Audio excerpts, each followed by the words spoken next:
आजाद Hindustan live, सच के साथ। बड़वाह की इरिगेशन कॉलोनी में नवनिर्मित भव्य बगीचा बना लोगों के लिए आकर्षण का केंद्र।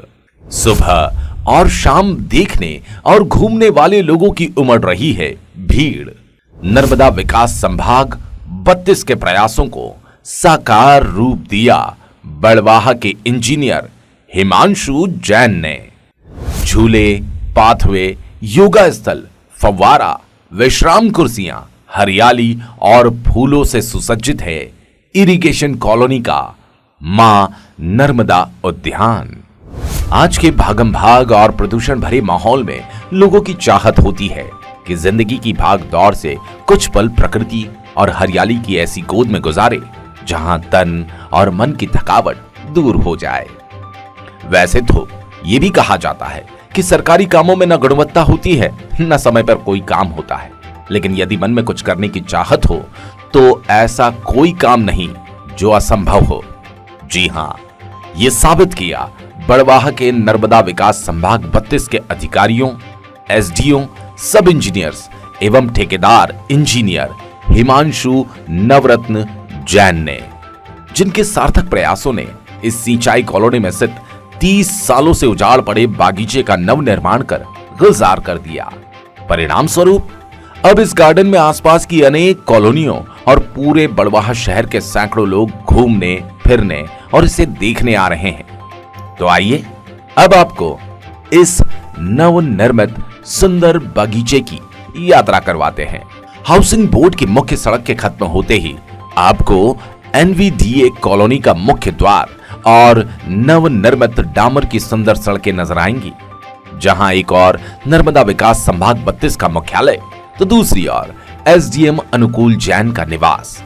बस थोड़ा कॉलोनी में प्रवेश करते ही नजर आने लगता है नवनिर्मित और आकर्षक मां नर्मदा उद्यान। यह है बगीचे का मुख्य प्रवेश द्वार, जहां से बागीचे में प्रवेश करते ही एक सुखद प्राकृतिक एहसास होने लगता है। 24,000 स्क्वायर फीट के इस विशाल बगीचे में जहां लोगों के मॉर्निंग वॉक एवं इवनिंग वॉक के लिए चारों ओर पैवर तथा कर्विन स्टोन से निर्मित पाथवे बना हुआ है, वहीं 4 भागों में बने इस गार्डन के एक भाग में बच्चों को झूलने के लिए अलग अलग आकर्षक झूले लगे हैं। इन झूलों पर झूलने का आनंद लेकर आपको बच्चे चहकते नजर आ जाएंगे। इसी जोन में एक योगा स्थल बनाया गया, जहां पर सुबह आकर लोग योगासन कर सकते हैं। साथ ही शाम को झूला झूलने आए बच्चों के पेरेंट्स बैठकर बच्चों पर निगरानी रखते हुए यहां लगी लंबी बेंच पर विश्राम करते नजर आएंगे। इसी के सामने दूसरे जोन में छोटे मोटे सांस्कृतिक कार्यक्रम के लिए एक सुंदर स्टेज बनाया गया, जहां महिलाएं, बच्चे, युवक, युवतियां विभिन्न प्रकार के गेम आदि बैठकर खेला करते हैं। बगीचे में चारों ओर विभिन्न फलों जैसे चीकू, बादाम, जाम और आम आदि के पौधे लगाए गए, तो वहीं आकर्षक फूलों के पौधे अपनी महक फैला रहे हैं। जल्द ही इसमें 100 तरह के विभिन्न फूलों के पौधे लगाए जाने वाले हैं, जिससे पूरा बागीचा फूलों की खुशबू से महकता रहे। पूरे बगीचे के चारों जोन में देशी दूब अर्थात हरी घास रोपी गई है, जिससे कुछ ही दिनों में बगीचे में हरियाली की सुंदर चादर नजर आएगी। बगीचे के बीचों बीच एक आकर्षक फव्वारा बनाया गया, जिसकी सुंदरता देखते ही बनती है। इससे निकलने वाली 4 लेयर में गिरने वाली जलधारा लोगों का मन मोह लेगी। गार्डन में बनाए गए सभी पाथवे फव्वारे के सेंटर में आकर मिलते हैं। बगीचे में प्रकाश के लिए 12 एलईडी लाइट्स लगाई गई, जिससे रात में बगीचा सुंदर दूधिया रोशनी में जगमगाता रहता है। वहीं लोगों के बैठने के लिए 8 सीमेंट की बेंच भी लगाई गई, जिन पर लोग विश्राम कर सके। स्वच्छता का ध्यान रखते हुए बगीचे के चारों कॉर्नर्स पर राजकपूर, चिड़िया, खरगोश के आकार में आकर्षक डस्टबिन लगाए गए। नर्मदा विकास संभाग 32 के EE Shri Tandon, SDO Shri A K. Verma तथा सब इंजीनियर श्री लुटारे ने बताया कि विभाग में सभी की इच्छा थी कि कॉलोनी में काफी लंबे समय से प्रतीक्षित समुचित विकास कार्य हों, खासकर बगीचे और सड़क निर्माण महत्वपूर्ण था। इसके लिए विभाग द्वारा निविदा निकाली गई और बगीचे का टेंडर श्री हस्ती हीरा कंस्ट्रक्शन एंड डेवलपर्स को मिला, जिनके डायरेक्टर इंजीनियर हिमांशु जैन ने कड़ी मेहनत और लगन के साथ समय से पूर्व ही बगीचे का गुणवत्तापूर्ण निर्माण कर इसे संवारने में महत्वपूर्ण भूमिका निभाई। आज शहरवासी बगीचे में घूमने का आनंद ले रहे हैं। विभाग का प्रयास है कि बगीचे में निरंतर पौधारोपण एवं सुविधाओं के साथ साफ सफाई का ध्यान रखे। गार्डन के रखरखाव के लिए एक माली की नियुक्ति की गई। बगीचा सुबह 6 बजे से 9 बजे तक तथा शाम को 5 से रात्रि 9 बजे तक खुला रहेगा। बगीचे के ठेकेदार इंजीनियर हिमांशु जैन ने बताया कि इरिगेशन कॉलोनी का ये बगीचा बड़वाह का सबसे बड़ा बगीचा है, लेकिन रखरखाव के अभाव में उजाड़ हो गया था। लोग यहाँ कचरा डाला करते थे, बड़ी बड़ी झाड़ियों में अनेक सांप घूमा करते थे, लेकिन विभाग ने इसे संवारने का बीड़ा उठाया और टेंडर निकाला और इसके नव निर्माण का काम हमें मिला। हमारा प्रयास रहा कि इसे समय से पूर्व गुणवत्ता के साथ पूरा किया जाए। हमें विभाग और कॉलोनी के सभी लोगों का पूरा सहयोग मिला, जिससे आज हम इस बगीचे को संवारने में सफल हो सके। कम लागत के बावजूद हमारा पूरा प्रयास रहा कि इस बगीचे में कोई कमी नहीं हो। एसडीएम श्री अनुकूल जैन ने भी बगीचे का निरीक्षण किया और उन्होंने अत्यंत कम लागत में बने इस बगीचे के सुरुचिपूर्ण निर्माण के लिए नर्मदा विकास संभाग 32 एवं ठेकेदार हिमांशु जैन को बधाई दी। बगीचे में घूमने आए केडिया ग्रुप के समाज सेवी श्री एच के भंडारी ने बताया, इस बगीचे का काया पलट आश्चर्यजनक है। नगर में नगरपालिका और अन्य संस्थाओं को प्रेरणा लेनी चाहिए कि कम समय और कम लागत में इतना सुंदर बगीचा बनाया जा सकता है। सर, आज आप इरिगेशन के इस नए गार्डन में पधारे हैं, कैसा लगा आपको गार्डन और क्या कहना चाहेंगे? मैं तो बहुत दिनों बाद इधर से गुजर रहा हूँ और अचंभित हो गया। यहाँ का सब रूपरेखा ही एकदम बदल गई। पहले यहाँ से निकलते थे, वॉक करने के लिए नर्मदा तरफ जाते थे तो पूरा जंगल होता था, इधर तक देखने की भी बिल्कुल वो नहीं थी, एकदम बंजर जैसा था। अब तो बहुत अच्छा गार्डन बन गया, हरियाली आ गई, बच्चों के खेलने की विशेष व्यवस्था हो गई, बुजुर्गों के बैठने की अलग व्यवस्था हो गई, हरी हरी घास लग गई, पेड़ पौधे लग गए, पीछे ये फाउंटेन की तैयारी है। ये हिमांशु ने बहुत मेहनत करके इसको बनाया है, हिमांशु जैन ने। और ऐसे ही गार्डन अगर बड़वाह में और कुछ बन जाए तो बड़वाह तो चमकते तो जाए। Very good effort. और एक उजड़े हुए चमन को एकदम हरा रूप दे दिया, प्रकृति के एकदम नजदीक पहुंची, बहुत सारे लोग यहाँ पे आने लग गए हैं। बहुत बढ़िया गार्डन बनाया। Thank you sir. कॉलोनी में निवासरत प्रखर लेखक एवं स्वतंत्र पत्रकार श्री सुधीर सेंगर बताते हैं, 30 वर्षों से पूरी तरह उजाड़ बगीचा जिसमें लोग कचरा फेंका करते थे, आज शहर का सबसे आकर्षक बगीचा बनने जा रहा है। ये विभाग और ठेकेदार की कठोर मेहनत का फल है। सुधीर जी, ये बगीचा बना है एनवीडीए कॉलोनी के अंदर। पहले की क्या स्थिति थी, आज आप क्या परिवर्तन देख रहे हैं इस बगीचे में, कैसा आपको लग रहा है? क्योंकि आप भी इस कॉलोनी में ही रहते हैं, तो एक कॉलोनी वासी के नाते अब आपको ये बगीचा कैसा लग रहा है और क्या क्या सुविधाएं इस बगीचे में रहना चाहिए? कॉलोनी वालों की क्या जिम्मेदारी है आगे इस बगीचे को संभालने के लिए, आप बताएंगे? 30 से 35 वर्ष के पश्चात ये बगीचे में जो बहुत बड़ा परिवर्तन दिखाई दे रहा है, इसका बहुत उल्लेखनीय काया पलट विभाग ने करवाया है काफी लंबे अरसे के बाद। इसके पूर्व बगीचा चारों तरफ से कूड़ेदान में तब्दील हो चुका था।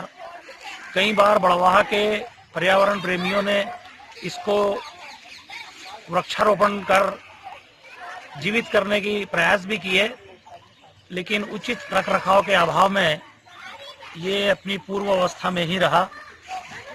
अब जबकि नर्मदा घाटी विकास प्राधिकरण के अधिकारियों ने, कर्मचारियों ने इसको सजाने का, इसको संवारने का जो बीड़ा उठाया है और शासन से इसके लिए काफ़ी मशक्कत कर राशि मुहैया कराई है, तो जमीन और आसमान का फर्क अभी इस बगीचे में देखने को मिल रहा है।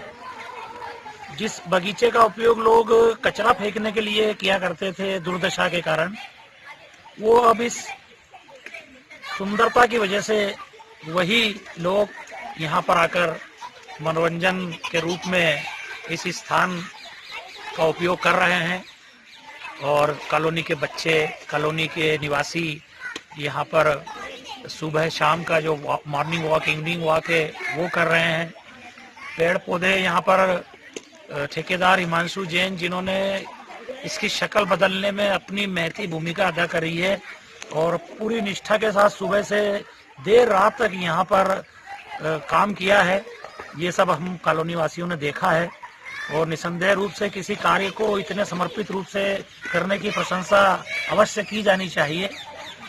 मैं मानता हूँ कि जिस निष्ठा और समर्पण के साथ ठेकेदार ने और विभाग ने ये बगीचे की सौगात कॉलोनी वासियों को दी है, उसी शिद्दत के साथ कॉलोनी वासी भी अपनी भूमिका का निर्वाह करेंगे, इसको सजाए रखने में, संवारने में और इसकी खूबसूरती बनाए रखने में। जो भी यहाँ पर निर्धारित नियम कानून विभाग निर्धारित करेगा उसका पालन करेंगे तो निश्चित रूप से बगीचे की खूबसूरती में और निखार आएगा। और मैं बधाई देना चाहता हूँ नर्मदा घाटी विकास विभाग और इस बगीचे के कुशल शिल्पकार ठेकेदार हिमांशु जैन को कि उन्होंने बड़ी मेहनत से और अपनी पूरी योग्यता से इसको मूर्त रूप प्रदान किया है। मैं धन्यवाद देना चाहता हूँ कॉलोनी के जो इसके प्रभारी उपयंत्री और अनुभागीय अधिकारी हैं कॉलोनी के, उनको भी धन्यवाद देना चाहता हूं कि उन्होंने भी अपनी भूमिका का निर्वाह पूरी ईमानदारी से किया और ये वर्षों से एक दुर्दशा झेल रही जगह को एक खूबसूरत जगह और बगीचे में तब्दील कर कॉलोनी वासियों को, नगर वासियों को सौंपा है। बहुत बहुत धन्यवाद। साइंस ग्रुप के एडमिन तथा पर्यावरण प्रेमी श्री जितेंद्र सेन का कहना है कि इस बगीचे की दुर्दशा को देखकर बहुत पीड़ा होती थी। हमने भी ग्रुप के माध्यम से इसमें फूलों के पौधे लगाकर संवारने की कोशिश की, लेकिन अब खुशी है विभाग और ठेकेदार की मेहनत और लगन ने इस बगीचे का कायाकल्प कर दिया। अब दिन भर ये बगीचा लोगों से गुलजार रहने लगा है। जितेंद्र जी, बगीचा अब हैंडओवर किया जा रहा है, इस बगीचे के बारे में कैसा क्या निर्माण हुआ है, क्या इसकी गुणवत्ता रही है, पहले क्या स्थिति थी, अब क्या स्थिति है, इस बारे में आप बताना चाहेंगे? जी, 2012 से मैं इस कॉलोनी में रह रहा हूँ और मैंने इस बगीचे को बहुत ही दयनीय स्थिति में देखा है। इतनी बड़ी जमीन होकर के भी यहाँ पर इसका उपयोग शून्य था, केवल गाय सुअर बैठती थी और कोई उपयोग नहीं था। सुबह से फूल लेने के लिए लोग यहाँ पर परेशान होते थे, तो उसको ध्यान में रख कर कुछ समय बड़ोहा नगर के सेल्स ग्रुप के माध्यम से यहाँ पर पौधारोपण भी हुआ, जो ऐसे पौधे लगाए कि गाय बकरी खाए नहीं, केवल कनेर के या सफेद चांदी के। अब इतनी बड़ी जमीन का उपयोग जो नर्मदा विकास प्राधिकरण ने किया है और इतनी कम लागत में ये जो बहुत सुंदर बगीचा तैयार होकर के आया है सामने, वह यह प्रेरणा देता है कि एक पॉजिटिव सोच हमेशा लेकर के चलने की आवश्यकता है। ऐसी योजनाएं निरंतर बना के कागजों के माध्यम से सरकार तक भेजी जानी चाहिए, जिससे कि ऐसी नगर की अन्य जमीनें भी जो बगीचे जीर्ण शीर्ण पड़े हुए, उनमें कम से कम बच्चों के आने जाने लायक ये जो झूले लगाए, फिसल पट्टी लगाई है और अन्य आवश्यकताएं। आम बुजुर्ग भी अपने सुकून से 2 पल बैठने की जगह ढूंढता है, तो बच्चों के साथ उनको खेलते हुए देखते हुए वो व्यक्ति, बुजुर्ग व्यक्ति जितना सुकून लेगा शायद और कहीं नहीं मिले। कॉलोनी वासियों की क्या जिम्मेदारी मानते हैं आप अब बगीचे को लेकर के? देखिए, यहाँ पे जो पौधे लगा रखे थे उसमें हम अपने स्तर से तो पानी देते थे, मगर अब ये चूंकि कॉलोनी का इतना बड़ा पैसा लगा है, डिपार्टमेंट का लगा है, तो डिपार्टमेंट को ये चाहिए भी कि यहाँ पर जो एक चौकीदार या माली रहे वो निरंतर पानी दे, और साथ में जो कॉलोनी के रहवासी हैं उनकी अपनी जिम्मेदारी बनती है कि यदि किसी परिस्थितिवश वह माली देख रेख नहीं कर पा रहा है तो कभी भी किसी भी पशु को अंदर न घुसने दे। गाय ढोर यदि घुस जाती है तो बाहर निकालने में तत्परता रखे, अगर गेट खुला रह गया तो उसको बंद करने में तत्परता रखे, और विशेष करके ये पेड़ पौधे और बच्चों की सुरक्षा, इस पे वो पूरे समय अपनी पैनी नजर रखे। ये अपेक्षा लगभग सभी कॉलोनी वासियों से रहेगी। धन्यवाद। कुल मिलाकर रख रखाव के अभाव में उजाड़ पड़े बगीचे को कैसे संवारा जा सकता है, इरिगेशन के इस बगीचे के निर्माण को देखकर समझा और सीखा जा सकता है। इससे शहर के अन्य बगीचों को संवारने में भी मदद मिलेगी। बड़वाहा, आजाद हिंदुस्तान की खास रिपोर्ट।